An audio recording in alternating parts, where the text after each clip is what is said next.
So வந்திருக்க எல்லாருக்கும் வணக்கம். கருப்பையா, ரொம்ப தேங்க்ஸ். இந்த தேங்க்ஸ் வந்து யூத்துக்கு முன்னாடி லவ் டுடேக்குன்றதுக்காக நான் சொல்லி ஆகணும். ஏன்னா லவ் டுடே மாரி ஒரு படத்துல வந்து இந்த சின்ன பசங்க ஏஜென்சிஸ்க்கு நெறைய ஒர்க் பண்ணியிருந்தாலும், அந்த ஆப்பர்ச்சுனிட்டிய வந்து இவங்கள்ட்ட குடுத்தா இவங்க நல்லா பண்ணுவாங்க அப்படின்ற அந்த ஒரு வார்த்தை நீங்க சொன்னதுனால தான் எங்களுக்கு அந்த ஆப்பர்ச்சுனிட்டி கிடைச்சது உண்மையிலேயே. ஸோ அத வந்து கிரியேட் பண்ண கருப்பையா அவர்களுக்கு வந்து ரொம்ப நன்றி. சாருக்கு ரொம்ப தேங்க்ஸ். ஸோ இப்போ அவரோட படத்துக்கு வந்து நாங்க ஒர்க் பண்ணி அந்த படம் வந்து இவ்ளோ பெரிய சக்ஸஸ் ஆயிருக்கிறது, ஏதோ நாங்களே ஜெயிச்ச மாரி ஒரு ஹாப்பினஸ் இருக்கு எங்களுக்கு.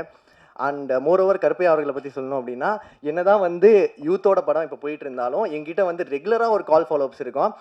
"டேய் என்னடா ஹாப்பிராஜ் எப்படிடா போயிட்டு இருக்கு? டேய் ஹாப்பிராஜ் எப்படிடா போயிட்டு இருக்கு?" ஏன்னா அந்த படமும் நாங்க தான் பண்றோம் அப்படின்றனால, "டேய் அந்த படமும் நல்லா பண்ணிருங்கடா. அது என் ஃப்ரெண்டோட படம்டா. அப்படி அதுவும் ஜெயிக்கணும். ஒரு நல்ல படங்கள் கண்டிப்பா ஜெயிக்கணும்." அப்படின்றத வந்து சொல்லிட்டே இருந்தாரு. ஸோ இந்த மாரி நல்ல மனசு இருந்தா கண்டிப்பா வந்து சினிமா ஜெயிக்கும் அப்படின்றதுல வந்து அவர் ரொம்ப குறியா இருக்காரு. அண்ட் மோரோவர் பார்வதா என்டர்டெயின்மென்ட் பத்தி சொல்லணும் அப்படின்னா, அவ்வளோ நல்ல மனசா இருந்தாலும் அவர் கொஞ்சம் ரொம்ப ஸ்ட்ரிக்ட் ஆஃபீஸருங்க. ஃப்ரெண்ட்ஷிப் அப்படின்றதுக்கெல்லாம் தாண்டி சினிமா அப்படின்னு வந்துட்டா அது சினிமா தான் அவருக்கு. ஃப்ரெண்ட்ஸா இங்க ரெக்கமெண்டேஷன்ஸா வந்தாலாம் பெருசா அதை விட ஒரு நல்ல டேலண்ட் இருக்கு. அவன் எங்க இருக்கான்? நம்ம ஃப்ரெண்டை விட அவன் நல்லா இருக்கானா, அவர் கண்டிப்பா அவரை தான் வந்து தேடி போவாரு.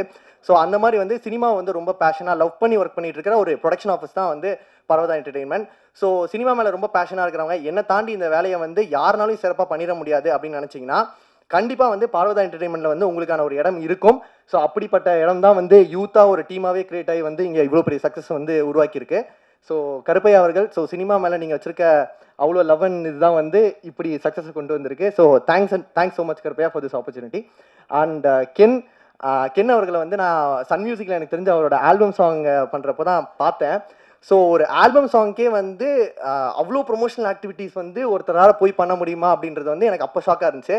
கட் பண்ணால் அப்படியே யூத்துக்கு அண்ணா அது என்னென்ன சார் இப்போ பாருங்க அப்படின்ற மாதிரி எங்கே திரும்பினாலும் வந்து கென்னோட இன்டர்வியூஸ் தான், கென்னோட கான்டென்ட்ஸ் தான். என்னதான் வந்து ஒரு மார்க்கெட்டிங் டீம் கிட்ட வந்து ஒரு மெட்டீரியல் கொடுத்தா ப்ரமோஷன் பண்ணி என்ன வேணால் பண்ணிடலான்றது கிடையாது. அந்த மெட்டீரியலில் வந்து ஒரு மெட்டீரியலுக்கும் வந்து அவ்வளோ கண்டென்ட்ஸு எல்லாமே வந்து ரொம்ப கேஷுவலாக அது கென் கண்டிப்பாக உங்களால் மட்டும்தான் அது டெலிவர் பண்ண முடியும். நாங்கள் 2 பேருமே பேசிட்டு இருக்க மாட்டேன், என்னடா என்ன போட்டாலும் ஓடுது எப்படிடா இது அப்படின்ற மாதிரி இருந்துச்சு. So Ken really so much inspiring. And Ken and gang எல்லாருக்குமே வந்து ஒரு பெரிய கங்க்ராச்சுலேஷன்ஸ். நாங்கள் உங்க கூட வந்து ரொம்ப ட்ராவல் பண்ணலைனாலும் எங்களுக்கு இந்த படத்தில் வந்து ஒரு பாட்டாக இருந்தது வந்து ரொம்ப ரொம்ப சந்தோஷமாக இருந்துச்சு. ஸோ எல்லாருக்குமே வந்து ஒரு பெரிய congratulations and thanks for this opportunity. Thank you. எல்லாருக்கும் வணக்கம். ஸ்டேஜ் ஏறி பழக்கம் இல்லை பெருசாக. பட்டு கருப்பியா ப்ரோக்கு ரொம்ப நன்றி. ஏன்னா இல்லை அவர் வந்து ப்ரோனை கூப்பிட்டேன்னு டக்குன்னு இதாகிட்டாப்புல. ஏன்னா எங்கேயோ ஒரு இடத்துல ஹோசூரில் வந்து கோச்சிங் சென்டரில் அகாடமிக் கவுன்சிலராக இருந்தேன். சினிமாவே வேணாம், எல்லாம் ஒன்றா தான் சுற்றிட்டு இருக்கோம், சினிமா பண்ணலான்னு சொல்லிட்டு எல்லாம் கிவ் அப் பண்ணி போயிட்டு இருக்கும்போது ஏதோ ஒரு இடத்துல திரும்பி வாசிபி பண்ணலாம் அப்படின்னு சொல்லி கூப்பிட்டு ஆப்பர்ச்சுனிட்டி கொடுத்துட்டே இருப்பார். அதே மாதிரி இந்த படம் கூப்பிட்டு வந்து காமிச்சு மார்க்கெட்டிங் டீம் எனக்கு வந்து தேஜஸ்வி என்னையும் பார்ட்னர் ஆக்கி நைட் அண்ட் டேன்னு சொல்லி ஒரு மார்க்கெட்டிங் ஏஜென்சி ஸ்டார்ட் பண்ண வச்சு இந்த படத்தில் த்ரூ அவுட் ஒர்க் பண்ணி இப்போ எங்களுக்கு ஒரு நேம் சேர்த்துருக்காரு. இந்த படம் வெற்றியானதில் very very happy. And Karuppaiah thanks மச்சான். ஐயோ லிரிக்ஸ் பற்றி வேணாம். அதுவும் எப்போவுமே வந்து அவர் கூப்பிட்டாருன்னா யாராச்சும் பெரிய ஆக்டர் நம்ம எழுதி கொடுக்குற 4 லைன் ஏதாவது பெரிய ஆக்டர் வச்சு பாட வச்சுறாரு. ஃபர்ஸ்ட் மாணிக்க விநாயகம் சார் வச்சு பாட வச்சார் ஒரு சாங். இப்போ வந்து கருணா சார் வச்சு ஒரு பாட்டு பண்ண வச்சாரு. Very happy. Unfortunately Ken and team பெருசாக நான் இன்ட்ராக்ட் பண்ண முடியல ப்ரோ. பட் பொங்கல் அப்போ படம் காமிச்சாங்க, பார்த்ததுல சொல்லிட்டேன் நான் 5 வருஷம் ஆச்சு மார்க்கெட்டிங் பக்கம் வந்து பரவாயில்ல நான் வந்து ஒர்க் பண்ணுறேன், எப்படியாவது இந்த படம் நம்ம வந்து சூப்பராக பண்ணிடணும் அப்படின்னு சொல்லி வெரி ஹாப்பி அவர் received it so well. And Tejas இங்கே தான் இங்கே ஒளிஞ்சிட்டு இருக்காரு. அவர் தான் என்னோட பார்ட்னர். ஸோ நாங்கள் 2 பேர் சேர்ந்து மார்க்கெட்டிங் கம்பெனி ஸ்டார்ட் பண்ணி இதான் எங்களோட first film. Thank you Karuppaiya for launching us. Thank you. வணக்கம். என் பேர் வந்து சின்னா.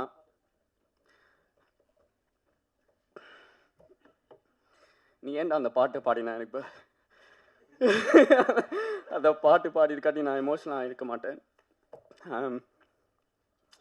நிறைய பேர் வந்து ஆசைப்பட்டேன் ஆக்சுவலாக. நான் இப்போ ஒரு படத்தில் ஓ மை காட் நிறைய பேர் வந்து ஆசைப்பட்டாங்க இப்படி நான் ஒரு படத்தில் நடிக்கணும்ட்டு. சின்ன வயசுலேருந்து எனக்கு என்னடா இது சின்ன வயசுலேருந்து எனக்கு இது ஒரு கனவு, ஒரு ட்ரீம். நிறைய பேர் வந்து ஆக்சுவலாக நம்பல, ஒரு பயம். ஏன்டா லண்டனில் பிறந்த நான் அங்கேருந்து எப்படா நீ இங்கே சென்னையில் சினிமாவில் நடிக்க போகிற, இங்கே இருக்க நிறைய பேருக்கு ஆக்சுவலாக வாய்ப்பு இல்லை. ஸோ அதை தாண்டி நீ எப்படிடா நீ உள்ளுக்குள்ளே போகிறேன்ட்டு நிறையா கேள்வியில் இருந்தது நிறைய பேருக்கு. அப்போ தான் நான் ஓகே சின்ன தமிழான்ட்டு ஒரு இது ஸ்டார்ட் பண்ணி சாரி சின்ன தமிழான்ட்டு ஒரு இன்ஸ்டாகிராம் பேஜ் ஸ்டார்ட் பண்ணி சரி ஓகே இப்படி சான்ஸ் வந்து கிடைக்கிற வரைக்கும் நாங்கள் ஏதாவது ஒன்று செய்து Insta TikTok social media use பண்ணி ஏதாவது ப்ரூவ் பண்ணுவோம்ண்டு ஸ்டார்ட் பண்ணினேன் நான். அதில் வந்து எனக்கு கென் வந்து ஒரு மெசேஜ் போட்டு ப்ரோ நீங்கள் சென்னைக்கு வரும்போது நாங்கள் மீட் பண்ணலான்ட்டு சொல்லிவிட்டு எனக்கு இந்த ஒரு படம் ஒன்று இருக்குது, நான் எழுதிக்கிட்டு இருக்கிறேன், அதில் ஒரு கேரக்டர் இருக்குது, நீ இன்ஸ்டாகிராமில் நீ என்ன பண்ணுறியோ அதை நீ இங்கே பண்ணு என்று சொல்லி எனக்கு ஒரு ஆப்பர்ச்சுனிட்டி தந்தவர். அந்த நேரத்தில் வந்து ஓகே பார்ப்போம் நடக்குதான்ட்டு பார்ப்போம்ட்டு தான் இந்த மைண்ட் செட் இருந்தது. கென்னை எனக்கு அப்போ புதுசு, இந்த இண்டஸ்ட்ரியே எனக்கு புதுசு. ஆனால் ஒவ்வொரு மாதமும் எனக்கு வந்து அவன் கோல் அடித்து சொல்லுவான், நான் இந்த ஆஃபீஸுக்கு போனேன்டா, இவங்க இது பண்ணிட்டாங்க, இது என்ன ஆஃபீஸாக போவேன். ஆக்சுவலாக நான் அப்போ யோசிப்பேன், என்ன இவனே ரிஜெக்ட் பண்ணுறாங்க, எங்களை எப்படி அக்செப்ட் பண்ணுவாங்கன்னு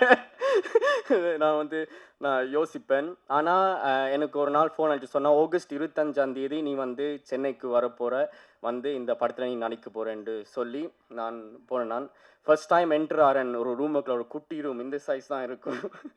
ரூமுக்குள்ள வந்து ஒரு 10 பேர் படுத்துருக்குறாங்க. எங்கள்ட அப்பா சொன்னார், நீ போய் அங்கே ஏமாற போகிற, என்ன ஆனால் பாப்பம் என்ன நடக்குதுன்னு சொல்லி நான் இல்லை எனக்கு கென் மேல் நம்பிக்கை இருக்குது. அந்த ரூமுக்குள்ளே போன உடனே எனக்கு ஒரு மாதிரி ஐயோ அடுத்த 7 மாதம் இப்படி தான் இருக்க போது என் லைஃப்னு நினச்சேன். ஆனால் ஆக்சுவலி அப்படி நினச்சிருக்கக்கூடாது. நான் அங்கே படுத்திருந்த முழு கேங் வந்து கென்னன் கேங் தான். ஸோ அவங்க தான் இப்போ இந்த படம் வந்து உருவாக்கியிருக்கிறாங்க. அது இப்போ சொல்லும்போது எனக்கு ஆக்சுவலாக பெருமையாக இருக்குது. ஏன்டா சக்ஸஸுக்கு பேக்ரவுண்ட் தேவையில்லை. எங்கே இருந்தாலும் நீங்கள் வந்து உங்களோட ஆர்ட்டுக்கு ஹார்ட் இருந்தால், பேஷன் அது இருந்தால் சக்ஸஸ்ஃபுல் ஆகலாம். ஐயோ என்னடா அம்மா சாரி, ஏதோ ஒரு ஃப்ளோவில் நான் பேசுகிற மன்னிச்சிருங்க. பட் கென்னுக்கு நன்றி. கென்னன் கேங்காக என்னையும் அதில் சேர்த்துக்கிட்டான். ஸோ அதுக்கும் ரொம்ப நன்றி. ஓவராக பேசிட்டேன், மன்னிச்சிருங்க. மற்றது சுராஜ் சார், தேங்க்யூ உங்களோட கைண்ட் வேர்ட்ஸ், சப்போர்ட்டுக்கு. ஷூட்டுக்கு அப்புறம் வந்து நீங்கள் என்கிட்ட நான் பேசினது, எனக்கு அட்வைஸ், சினிமா பற்றி தந்த அட்வைஸ் எல்லாம் நன்றி. நளினி மேம், நான் வந்து எங்களோட அம்மாவோட சாப்பாடு மிஸ் பண்ணுறேன்ட்டு நான் சொன்னேன். ஸோ அதுக்கு எனக்கு இடியப்பம், சோதி, எங்களோட நாட்டு சாப்பாடு எல்லாம் எனக்கு எங்கேயோ இருந்த ஒரு பேக்கரியிலேருந்து வாங்கி கொடுத்து எனக்கு சாப்பாடு கொடுத்தா நன்றி. கிரேஸ் அண்ட் டி கருணாஸ் அங்கிளுக்கு நன்றி. ஏன்னா 7-8 மாதமாக அவங்க வீட்டில் தான் நான் இருக்கிறேன். ஸோ சாரி கிரேஸ் ஆண்டி, நான் இனிமேல் ஒவ்வொரு நாளும் நான் எந்திரிச்சு குளிப்பேன், என்னை மன்னிச்சிருங்க. ஆனால் எனக்கு சாப்பாடு போட்டு அதெல்லாம் பண்ணுறது வந்து தேங்க்ஸ், நன்றி. வேறு விக்கேண்ணா, ஃபர்ஸ்ட் டைம் நீங்கள் வந்து என்னைய ஐயோ இல்லை வேண்டாம். விக்கேண்ணா, நீங்கள் வந்து ஃப்ரேமில் நீ அழகாக இருக்கிற, உனக்கு பெரிய ஒரு ஃபியூச்சர் இருக்குதுன்ட்டு நீங்கள் ஃபர்ஸ்ட் டைம் சொன்னீங்க. ஸோ டெக்னீஷியன் பாயிண்ட் ஆஃப் வியூவில் அப்படி சொல்கிறது வந்து ஒரு பெரிய ஒரு விஷயம் உண்மையாக. Devadharshini ma'am, thank you. So thanks எல்லாருக்கும், இங்கே வந்து எல்லாருக்கும் தேங்க்ஸ். என் பேர் வந்து சின்ன, அடுத்த தேங்க்ஸ் மீட் இல்லாட்டி சக்ஸஸ் மீட்டில் உங்களை நான் கண்டிப்பாக கன்ஃபார்மாக நான் சந்திப்பேன். நன்றி, வணக்கம். ஈஸ்வர், தேங்க்ஸ் மச்சி.